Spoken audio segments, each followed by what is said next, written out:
पतिदेव तुम्हारी बहन से कहो अपने घर जाएं, हम कब तक उनका बोझ उठाएंगे। केतकी स्वभाव से अखंड और जिद्दी थी, लेकिन बहुत सुंदर और पढ़ी लिखी। पढ़ाई खत्म करने के बाद वह एक जॉब कर रही थी। माता पिता और भाई अजय की लाडली, जो कि कमाती थी, अपने कपड़े, मेकअप और ज्वेलरी आदि पर खर्चे कर देती थी। उसकी माँ उसे समझाती थी कि कुछ बचत करना सीखो, बचत बहुत काम आती है। पिता और अजय उसे कुछ नहीं कहते थे क्योंकि आर्थिक रूप से मजबूत थे। समय आने पर केतकी के लिए एक बहुत अच्छे परिवार से कार्तिक का रिश्ता आया। अच्छा संस्कारशील परिवार और इतना अच्छा लड़का देखकर इन लोगों ने रिश्ते के लिए हाँ कर दी। केतकी और कार्तिक ने भी एक दूसरे को पसंद कर लिया। धूमधाम से सगाई हुई और फिर विवाह संपन्न हुआ। कार्तिक अपने जॉब के कारण दिल्ली में रहता था, जबकि उसके माता पिता चंडीगढ़ में रहते थे। केतकी और कार्तिक के विवाह के कुछ समय बाद उनके माता पिता अपने घर लौट गए और अब केतकी को ऐसा लग रहा था कि वह स्वतंत्र हो गई है। हालांकि कार्तिक के माता पिता रोका टोकी करने वाले और पुराने ख्यालों के बिल्कुल नहीं थे। फिर भी केतकी उनके जाने से खुश थी। ऑफिस से छुट्टियां खत्म होने के बाद उसने जॉब पर जाना शुरू कर दिया। कार्तिक ने उसे कहा यदि चाहो तो जॉब छोड़ सकती हो, लेकिन वह नहीं मानी। अब वह और ज़्यादा खर्च करना अपना हक समझने लगी थी। अपनी तनख्वाह तो उड़ाती ही थी, साथ ही साथ कार्तिक से भी खर्चा मांगती रहती थी। नई नई शादी थी, भला कार्तिक क्या ही कहता। उसने सोचा धीरे धीरे सीख जाएगी। कुछ समय बाद उसने केतकी की फिजूल खर्ची खटकने लगी। शॉपिंग करना उसकी एक लत बन चुकी थी। कार्तिक जल्द से जल्द अपना एक फ्लैट खरीदना चाहता था और कंपनी के दिए फ्लैट को छोड़ना चाहता था, क्योंकि उसे लगता था कि जब संतान हो जाएगी तो खर्च बढ़ जाएगा और घर बनाना मुश्किल हो जाएगा। केतकी कुछ समझना ही नहीं चाहती थी। जो चीज पसंद आ गई वह उसे चाहिए ही चाहिए, चाहे जरूरत हो या ना हो। कार्तिक समझा समझा कर थक चुका था। अब दोनों के बीच में तू मैं होने लगी थी। केतकी महीने के आखिरी तक अपनी सैलरी उड़ा देती थी। इस बार भी उसने यही किया और एक ड्रेस खरीदने के लिए जिद करने लगी। केतकी, कार्तिक अपना क्रेडिट कार्ड दे दो, मुझे शॉपिंग करनी है। मेरी सहेली सुनैना की शादी है, मुझे ड्रेस लेनी है। कार्तिक, इतनी सारी ड्रेस हैं तुम्हारे पास और वह भी सारी नई। अभी तुमने शायद सबको पहना भी ना होगा, उन्हीं में से एक ड्रेस पहन लेना। मुझे फालतू खर्च नहीं करना, मुझे अपना घर लेने के लिए पैसे जमा करने हैं और फिर मुझे कुछ लोन लेना पड़ेगा। केतकी, जब भी तुमसे कुछ मांगो तुम यही रोना रोते हो। कार्तिक को गुस्सा आ गया। उसने कहा, अगर इतना ही शौक है तो अपनी सैलरी सोच समझकर खर्चे क्यों नहीं करती हो? क्या तुम्हें पहले से शादी के बारे में नहीं पता था? केतकी, तुम किस बात के पति बने हो? क्या एक ड्रेस भी नहीं दिलवा सकते? कार्तिक बोला, तुम तो ऐसे कह रही हो जैसे पहली बार मुझसे कुछ मांग रही हो। शादी के बाद कितना कुछ तुम्हें दिलवा चुका हूँ। तुम्हारी अलमारी भरी हुई है कपड़ों से। समझा करो केतकी। ऐसा कहकर कार्तिक खाना खाए बिना सोने चला गया और केतकी ने चुपचाप उसके पर्स से क्रेडिट कार्ड निकाल लिया। सुबह कार्तिक ऑफिस चला गया और दोपहर में 1 लाख खर्च होने का मैसेज आया। वह गुस्से में तमतमाया हुआ घर आया। घर पर केतकी खुशी से चहक रही थी और कार्तिक को अपना पार्टी गाउन दिखा रही थी। कार्तिक ने गुस्से से कहा, तुमने एक ड्रेस पर 1 लाख रुपए खर्च कर दिए, पागल तो नहीं हो गई हो तुम? कोई कम पैसे वाला ड्रेस नहीं ले सकती थी? केतकी इतना चिल्ला क्यों रहे हैं? गाउन सिर्फ 8,000 का है, बाकी तो नेकलेस और मेकअप का है।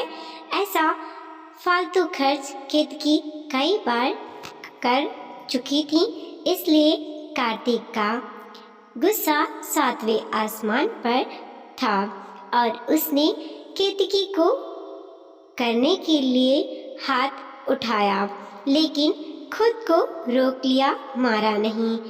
इस बात को लेकर केतकी ने अपने भाई को फोन किया और नमक मिर्च लगाकर बातें बताई।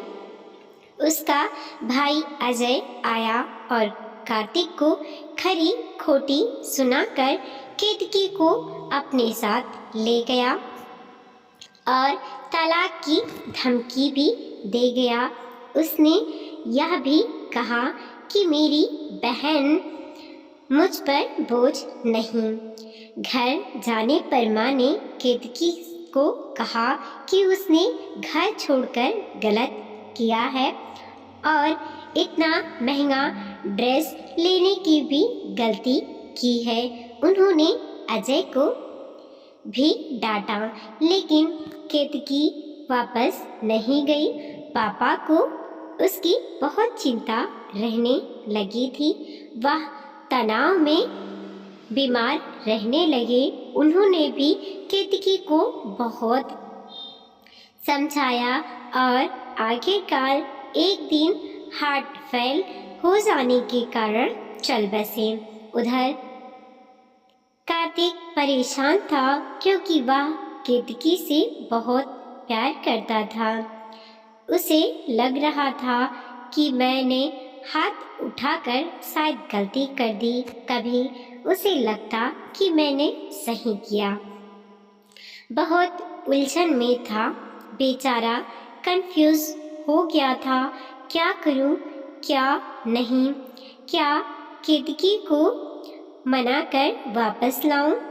इधर अजय की शादी में मायके में रह रही केतकी की वजह से अड़चन आ रही थी। अब अजय भी इरिटेट हो रहा था।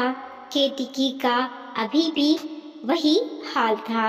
अपने पैसे उड़ाने के बाद अपने भाई से भी पैसे मांगती थी। आखिर एक परिवार वाला ने अजय के लिए अपनी लड़की से शादी के लिए हाँ कर दी। केतकी अपनी भाई की शादी में बहुत खुश थी। उसकी भाभी चंचल घर आ चुकी थी। धीरे धीरे उसने अजय को समझा दिया था कि केतकी को ज़्यादा पैसे मत दिया करो। कल को हमारे भी बच्चे होंगे, उनका भी भविष्य तो देखना है। तुम्हारी बहन से कहो कि अपने घर जाए, हम कब तक उसका बोझ उठाएंगे।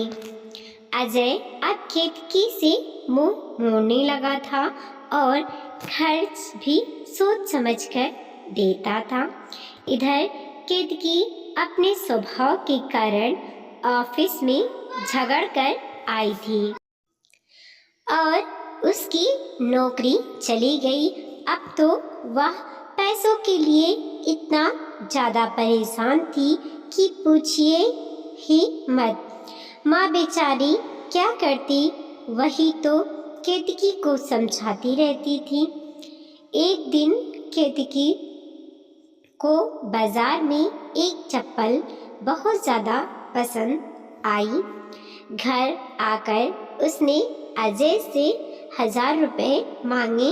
इतने में चंचल अंदर से आकर बोली, देखो बुरा मत मानना, हम नहीं दे सकती 1000 रुपये।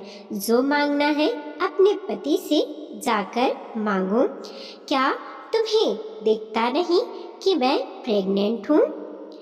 हमारे आगे हजारों खर्च पड़े हैं। हमारे लिए सर गर्द बनी बैठी हो।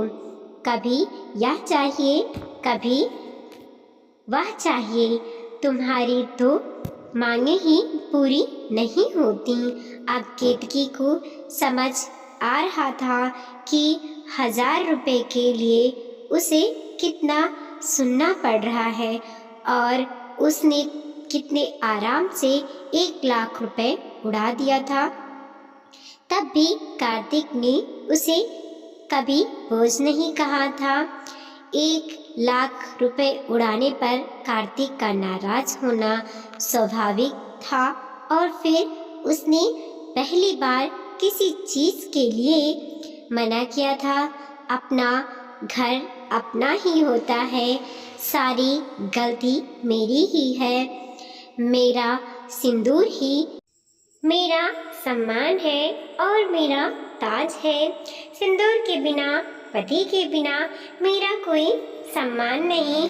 यह अब मुझे समझ आ रहा है।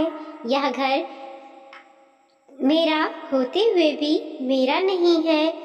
मैं आज शाम को ही अपने घर चली जाऊंगी और कार्तिक से माफ़ी मांग लूंगी। मुझे विश्वास है यह दिल का बहुत अच्छा है, वह मुझे माफ़ कर देगा। उसने माँ से भी कह दिया था। माँ की आंखों में आंसू थे, लेकिन खुशी के।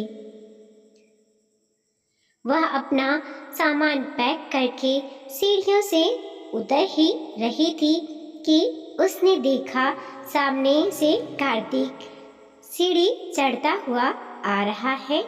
दोनों एक दूसरे को देखकर रो पड़े और एक दूसरे के गले लगकर माफ़ी मांगी। केतकी ने कहा, कार्तिक मुझे माफ़ कर दो और मुझे मेरे घर ले चलो।